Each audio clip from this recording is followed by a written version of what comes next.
Salut à tous, c'est Camille. Bienvenue sur ma chaîne dédiée à l'économie domestique, au nettoyage et à la propreté de la maison. Restez avec moi pour des conseils pratiques et efficaces. Donc, au sujet de la vidéo. Entretien auteur Elena en lecture 3 minutes. Publié le 19.11.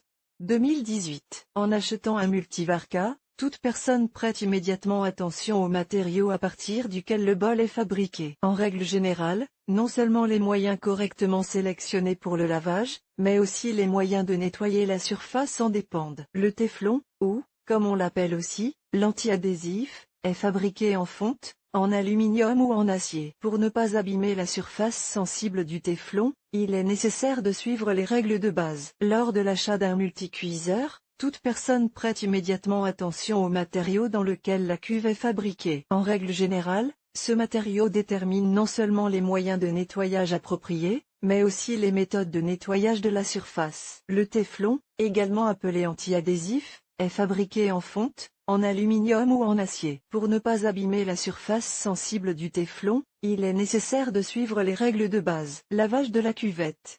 Tôt ou tard, toute hôtesse est confrontée à la situation où la cuve du multicuiseur doit être lavée. Le revêtement anti-adhésif nécessite une attention et un soin particulier. Si des rayures, des bosses ou des éclats apparaissent sur le téflon, vous pouvez dire adieu à l'appareil. Caractéristique du téflon. Le téflon est apparu grâce au développement du chimiste américain Roy Plunkett dans les années 40. Depuis, il est utilisé dans différents domaines.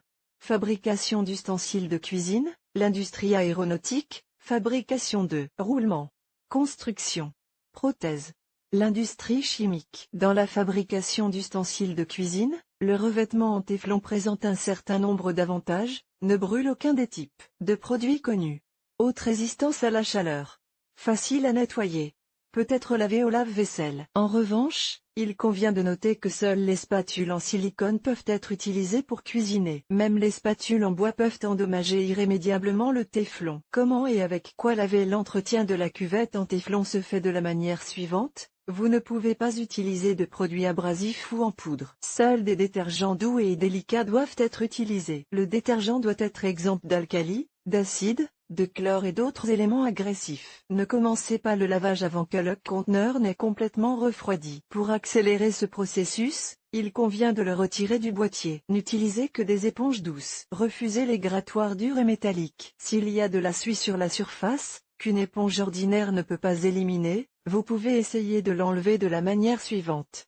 7 d'ammoniac et d'acide borique dissous dans 250 ml d'eau chaude. Appliquez le liquide sur les parois et laissez agir jusqu'à ce que les salissures soient complètement dissoutes. Lavez ensuite soigneusement le récipient. Essuyez la cuve avec de l'alcool éthylique. Une fois le résultat obtenu, il convient de le laver à l'eau claire. Graissez l'intérieur de la cuvette avec du dentifrice. Dès que la pâte est sèche, lavez-la de la manière habituelle. Faire bouillir de l'eau dans une cuvette en y ajoutant 30 g de bicarbonate de soude pendant 30 à 40 minutes. Une fois l'eau complètement refroidie, rincez abondamment le bicarbonate de soude à l'eau. Ce qu'il faut savoir en plus pour éviter l'apparition d'odeurs désagréables dans la cuvette en téflon, il est conseillé d'ajouter quelques gouttes de jus de citron à la lessive à chaque lavage. Il n'est pas recommandé de laisser la cuvette en téflon non lavée. Cela peut entraîner des dommages mécaniques. Afin de maintenir la qualité de la surface pendant longtemps, il convient de la lubrifier périodiquement avec de l'huile végétale ou de l'huile d'olive. Il faut procéder de la même manière avec un appareil neuf. Si de la suie apparaît régulièrement sur le téflon,